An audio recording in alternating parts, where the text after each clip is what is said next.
The limit of love and its consequences in the present life. The limit of love is not an initial lack of affection, but a breaking point when commitment and core values are overridden by the ego and negative behavior.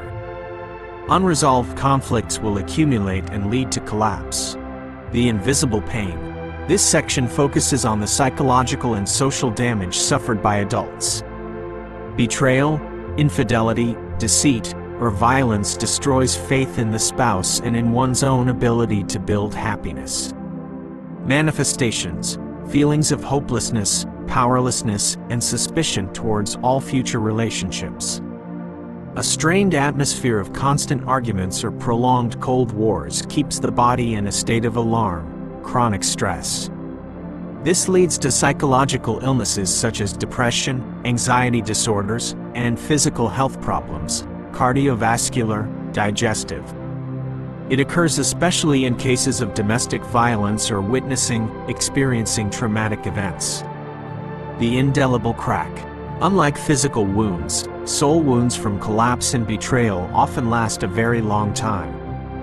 Even if a couple mends the broken mirror or has divorced, suspicion and vigilance remain. Those who have experienced collapse often carry emotional baggage into new relationships, including fear of abandonment, excessive control, or an inability to fully open up. When a marriage breaks down, the individuals involved may lose connection with the in-laws' family, parents, siblings, and even mutual friends. Losing oneself.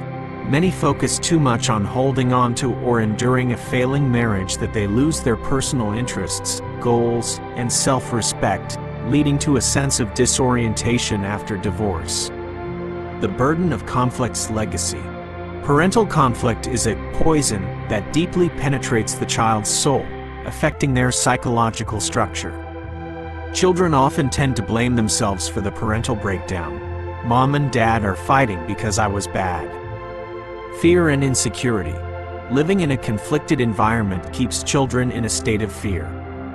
The loss of affection, especially when a parent leaves, creates a deep sense of abandonment and profound insecurity, affecting sleep and behavior.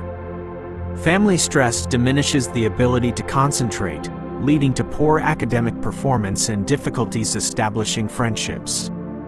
Some children become aggressive, violent, imitating parental conflict behavior, or, conversely, withdrawn, shy, and have difficulty expressing emotions. Fear of marriage. This is a major consequence. Children who grow up witnessing the pain in marriage will develop a negative bias towards love and marriage, leading to reluctance to marry or difficulty maintaining committed relationships. Lack of conflict resolution skills. Children learn conflict behavior by observing their parents. If parents use violence, criticism, or silence, cold shoulder, children will learn and apply those wrong models in their own relationships later, creating an intergenerational cycle of collapse. The limit of love is the point where love cannot defeat wrongful behavior and the ego. Its consequence is a chain of psychological and social damage that does not end in the present but is also passed down to the next generation. Conceptions of the afterlife regarding unresolved conflicts. The concept of the afterlife, next life, reincarnation, is a core part of spiritual philosophy, not based on empirical scientific evidence. These conceptions aim to explain injustice and destiny in the present life through the principle of cause and effect, karma, and reincarnation. The law of karma is a universal principle, holding that every action, body, speech, mind, is a cause, seed, and will lead to a corresponding consequence in the present or future, next life. Behaviors causing collapse and conflict in the family are considered to sow bad seeds, bad karma, directly creating suffering for others and oneself. Cursing, criticizing, and speaking maliciously, karma of speech, sow seeds that hurt others and lead to bad karmic ties in future interactions. Violence and infidelity, betraying commitment, are heavy bad karma because they destroy the home, trust, and cause great pain, especially for children. Nurturing hatred, jealousy, and selfishness. Karma of thought sustains negative energy, which is the root of all conflict. Consequences in the afterlife. Karmic ties reconnected. Bad karma does not disappear but is stored in the stream of consciousness, creating karmic ties that compel the involved parties to meet again to complete the lesson. Reincarnation is not a completely new beginning but a continuation of the unresolved entanglements and attachments. Two people, e.g., former spouses, may be reborn as mother and child, siblings, or spouses again but with opposing roles or personality conflicts, forcing them to confront and learn forgiveness and compassion toward each other. This relationship is full of difficulties, but the ultimate goal is to eradicate the karmic residue sown in the previous life. The person who sowed seeds of collapse, e.g., the infidel, the abuser, may suffer the consequence of loneliness, lack of affection, or consistently encounter difficulty in building a happy family in the next life. This is a reflection of the action. Causing suffering to others means one will receive similar deprivation and pain oneself. The bond of karmic debt, vicious karmic ties. The concept of karmic debt explains that relationships between people always involve elements of repaying and collecting debt, whether material, emotional, or in the form of endured suffering. Karmic adversaries. This is a relationship formed by resentment, hatred, or injustice from a previous life. They meet in this life not to give, but to collect, collecting debt in love, money, or the price of pain. When a family collapses, people often say, the destiny is over, but if resentment remains, it is vicious karmic ties that are not yet finished. Example: a person enduring prolonged suffering and betrayal in a marriage is repaying a debt. When they divorce, the resentment in turn sows a seed for the next life, turning them into karmic adversaries who meet again to collect debt from each other. Resentment and attachment, not letting go, are the strongest invisible ties. If the mind is not liberated, no forgiveness, no repentance, it acts as a magnet compelling the two people to meet again.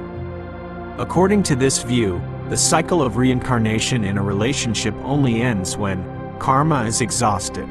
Both parties have repaid their debts to each other. One party is awakened, letting go.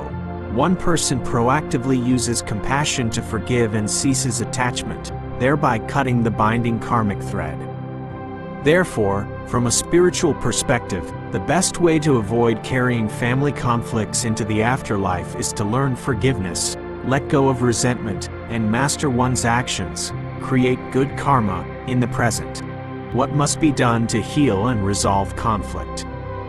The goal of healing is to end the cycle of bad karma and suffering in the present life, bringing peace to oneself and the next generation. Redefining love.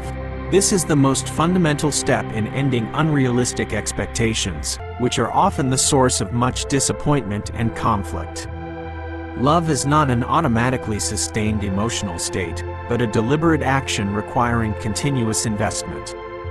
Understanding. Instead of imposing, one must learn to see the world through the other person's perspective. Respect. Even during conflict, one is not allowed to insult or belittle the other person's worth, even after divorce. Commitment is not just fidelity, but a commitment to resolving problems in a civilized manner. Limiting the ego, recognizing that collapse often stems from trying to prove oneself right rather than seeking harmony.